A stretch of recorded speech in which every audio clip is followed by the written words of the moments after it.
Hello everyone, मी प्रियंका सकपाळ तुमचं सर्वांचं आपल्या चॅनलमध्ये खूप खूप स्वागत करते आहे। आज आपण बघणार आहोत कर्क राशीसाठी म्हणजे कॅन्सरसाठी कसं असणार आहे मार्च 2026। आपण सुरुवात करूया। आपण नेहमीप्रमाणे गुरूंच्या आशीर्वादापासून नंतर आपण बघणार आहोत की आपले एंजल्स तुम्हाला काय ॲडवाइस देऊ इच्छितात आणि मग आपण टॅरोनी जाणून घेऊया की वेगवेगळ्या ॲस्पेक्ट्समध्ये तुम्हाला हा महिना कसा जाणार आहे। ठीक आहे, पण सुरुवात करूया गुरूंच्या संदेशापासून। ज्याही गुरूंना तुम्ही मानता त्या गुरूंचा तुमच्यासाठी काय संदेश आहे। मार्च 2026 कर्क राशीच्या लोकांसाठी कसा असणार आहे। मार्च 2026 द सद्गुरू बाबा is a true guru who takes off the suffering of his devotees, he will grant you relief and succour. बऱ्याच दिवसांपासून तुम्ही ना एका स्ट्रेसमधनं जात होतात आणि हे तुमचं दुःख तुमच्या गुरूंना कळतंय। मार्चमध्ये गुरु स्वतः तुम्हाला सांगतात की ही सगळी दुःख तुमची दूर होणार आहेत, कारण त्यांचं तुमच्यावरती खूप प्रेम आहे आणि लक्ष सुद्धा आहे। बघूया आपण एंजल कार्ड्स तुम्हाला काय सांगू इच्छितात। कर्क राशीच्या लोकांसाठी एंजल कार्ड्स काय सांगू इच्छितात। Let go. ओके, जो प्रॉब्लेम आधीच्या कार्डमध्ये जो दिसत होता की तुम्ही कुठल्या तरी स्ट्रेसमधनं जाताय, ज्याचा तुम्हाला मनाला त्रास होतोय, एंजल्स सांगू इच्छितात की तुम्ही त्या गोष्टी सोडून द्या, लेट गो करा, त्या गोष्टी विसरा, तर तुम्हाला त्याच्यामध्ये पुढे जाऊन त्याच्यातनं त्रास होणार नाही कुठलाही। ठीक आहे, नेक्स्ट आपण बघूया आपले टॅरोट कार्ड्स तुम्हाला काय सांगू इच्छितात। सगळ्यात पहिले रिलेशनशिपच्या बाबतीत कर्क राशीच्या लोकांना कसं असणार आहे मार्च 2026। सगळेच कार्ड रिव्हर्स पोझिशनमध्ये आलेले आहेत, सो खूप जास्त हेवी एनर्जीज आहेत रिलेशनशिपच्या बाबतीमध्ये। काही डिसिजन तुम्ही घ्याल पण ते फार टेम्पररी फेजसाठी असतील। ठीक आहे, या सगळ्यामध्ये तुम्ही खूप जास्त काय म्हणतात इमोशनली इन्व्हॉल्व नसणार आहे, टेम्पररी काही डिसिजन घ्याल। हे जे आहे क्वीन ऑफ वॅन्ड ते सांगते की ज्या निगेटिव्ह एनर्जीज आणि निगेटिव्ह इन्फ्लुएन्सच्या अंडर तुम्ही इतके दिवस होतात त्यातनं तुम्ही बाहेर येणार आहात। द हिरोफंट आहे थर्ड पार्टी रिमॉल्व दिसते मला। तुमच्या दोघांमध्ये जर तिसरी कोणी व्यक्ती होती तर ती जाती आहे तुमच्या लाईफमधून असं दिसते। आणि आजपर्यंत तुम्ही पैशाला खूप जास्त किंमत देत होतात, या वेळेला मात्र पैशाला किंमत न देता तुम्ही स्वतःच्या इमोशन्सना आणि स्वतःच्या इच्छेला जास्त महत्त्व देणार आहात, असा मार्च 2026 तुमचा असणार आहे। छान कार्ड आलं होतं।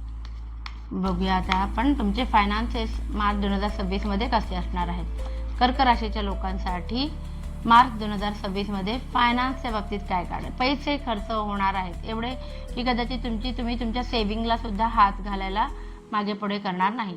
नवीन इन्व्हेस्टमेंट करू नका, कारण इन्व्हेस्टमेंट चुकतील, डिसिजन मेकिंग चुकू शकते। काही खर्च असे अचानक येणारे असतील ज्यांच्यासमोर तुम्ही किती ठरवलं की हे नाही करायचे तरी ते तुम्हाला ते खर्च गिवअप, आपण म्हणतो ना त्या सिच्युएशनला गिवअप करायला लागते, त्याला आपण ते टाळूच शकत नाही असे खर्च। ते मी म्हटलं ना सेव्हिंगला हात घालावा लागेल तुम्हाला। नाईट ऑफ वॅन्ड्स आहे, सो असं दाखवते की हे पैसे खर्च करता करता सुद्धा तुम्ही तुमची बाकीची तरतूद नक्कीच करून ठेवलेली असेल, म्हणजे संपूर्ण सेव्हिंग नाही वापरणार किंवा नवीन इन्व्हेस्टमेंट करत असाल तरी थोडीशी सेव्हिंग गाठीला ठेवणार असं काहीतरी। सो पुढचा विचार करून काही निर्णय तुम्ही घेऊ शकता। आता आपण बघूया करिअरच्या बाबतीत। करिअरच्या बाबतीत कर्क राशीसाठी 2026 काय आहे। Okay, knight of pentacles reverse पोझिशनमध्ये आले आणि किंग ऑफ पेंटॅकल्स सुद्धा रिव्हर्स पोझिशनमध्ये आले। सो करिअरच्या बाबतीमध्ये या महिन्यामध्ये जसं फायनान्समध्ये आलं होतं की काही खर्च होण्याची शक्यता आहे, अचानक करिअरमध्ये सुद्धा दिसते की पैसे तुम्हाला जसं एक्सपेक्टेड होतं तेवढे येणार नाहीत। तुमच्या जे काही ऑफिसमध्ये नवीन सॅलरी इन्क्रीमेंट असेल किंवा काही, तर तिथे मनासारख्या घटना घडणार नाहीत। बरं, करिअरच्या बाबतीमध्ये तुम्ही ज्या गोष्टी आतापर्यंत हलक्यात घेत होतात त्या अचानक तुम्ही खूप सिरियसली घ्यायला सुरुवात करणार आहात असं सुद्धा दिसते।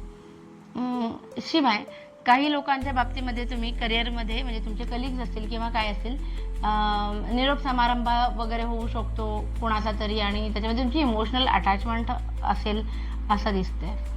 बघूया आपण बिझनेसच्या बाबतीमध्ये कसे येत आहेत कार्ड्स। बिझनेसच्या बाबतीत कार्ड्स काय म्हणतात। ओके ओके ओके, बिझनेसच्या बाबतीमध्ये एक तर गेल्या बऱ्याच दिवसांपासून तुम्ही एका सिच्युएशनमध्ये स्ट्रक आहात, ज्यात डिप्रेशन, एन्झायटी तुम्हाला बिझनेस रिलेटेड येते की हे काम होईल की नाही, स्लीपलेस नाईट्स, तर आता दिसते की तुम्ही त्यातनं हळूहळू बाहेर पडणार आहात। मनातल्या गोष्टी दाबून ठेवलेल्या ज्या आहेत, म्हणजे तुमचे काही प्लॅन्स असतील जे तुम्ही रोखून ठेवले होते, कोणाला सांगितले नव्हते, ते कदाचित तुमच्याकडून कळत नकळत तुमच्या तोंडून बाहेर पडणार आहेत। काही डिसिजन तुम्ही इमोशनल ड्रिव्हन घेणार आहात बिझनेस रिलेटेड, आणि द जजमेंटचं कार्ड आलेलं आहे. सो तुम्हाला यश सुद्धा मिळेल तुमच्या चांगल्या कर्माचं. म्हणजे तुम्ही जेवढे कष्ट घेताय त्या कष्टाच्या पैशाच्या स्वरूपामध्ये का होईना पण तुम्हाला त्याचं फळ मिळेल. बघूया जे विद्यार्थी आहेत कर्क राशीचे त्यांच्यासाठी हा परीक्षेच्या महिन्यांचा हा जो काळ आहे, हा मार्च महिना कसा असणार आहे. विद्यार्थ्यांनी अभ्यासामध्ये खूप यश मिळेल, खूप सुंदर आहे. द सन आणि द फूल आलेलं आहे, तर अभ्यास तुमचा खूप प्रचंड सुंदर होईल, लक्षात राहील, पाठांतर चांगलं होईल आणि तुम्ही लिहाल सुद्धा छान परीक्षेमध्ये. पण द हाय प्रिस्टेस तुम्हाला काय सांगते की अभ्यास कितीही केला असला तरी तो सगळ्यांना नाही सांगायचा. म्हणजे तेवढंच सांगायचं जेवढं समोरच्याला तुम्हाला ऐकवायचं आहे. ओके, झाला नसला अभ्यास तरी पण कुणाची दृष्ट लागू नये म्हणून असं समजा हवे. तर पण उगाचा शो ऑफ करू नका की माझं सगळं झालंय वगैरे किंवा मी तुला मदत करीन असं कुणालाही काही प्रॉमिस करू नका. पेज ऑफ स्वॉर्ड्स आहे, हलका फुलकं वातावरण असणार आहे, खूप जास्त स्ट्रेस घेणार नाही तुम्ही. सो चांगले कार्ड्स आलेले आहेत. बघूया हेल्थच्या बाबतीमध्ये कार्ड्स काय सांगतात. हेल्थ हेल्थ हेल्थ कर्क राशीच्या लोकांची मार्च 2026 मध्ये हेल्थ कशी असणार आहे. ओके, हेल्थच्या बाबतीत हे तिन्ही कार्ड सांगतात की कुठलीही फिजिकल किंवा कुठलाही ॲक्सिडेंट हे ते किंवा काहीच नाही, व्यवस्थित आहे सगळे कार्ड. डेजचं कार्ड असलं तरी डेचा फॉल, पेन अँड सॉरोज आहे, सो घाबरायचं कारण नाही.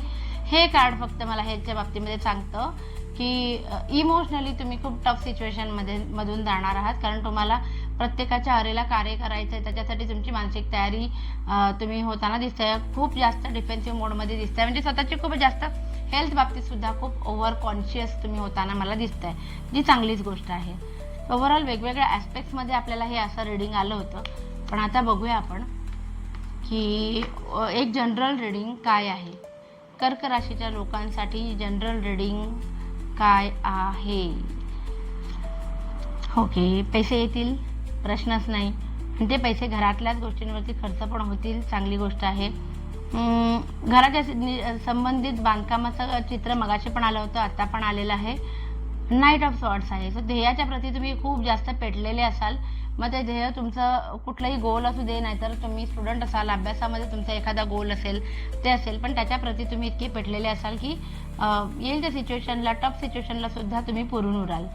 आणि एक शेवटचं कार्ड, कर्क राशीच्या लोकांना महिन्याच्या शेवटी असं वाटूच शकतं की बास झालं, मी सगळ्या रिस्पॉन्सिबिलिटीज कंप्लीट केल्यात, आता मी माझ्या मार्गाला जातो, माझ्यासाठी वेळ काढतो, असं काहीसं तुमच्या मनामध्ये होऊ शकतं.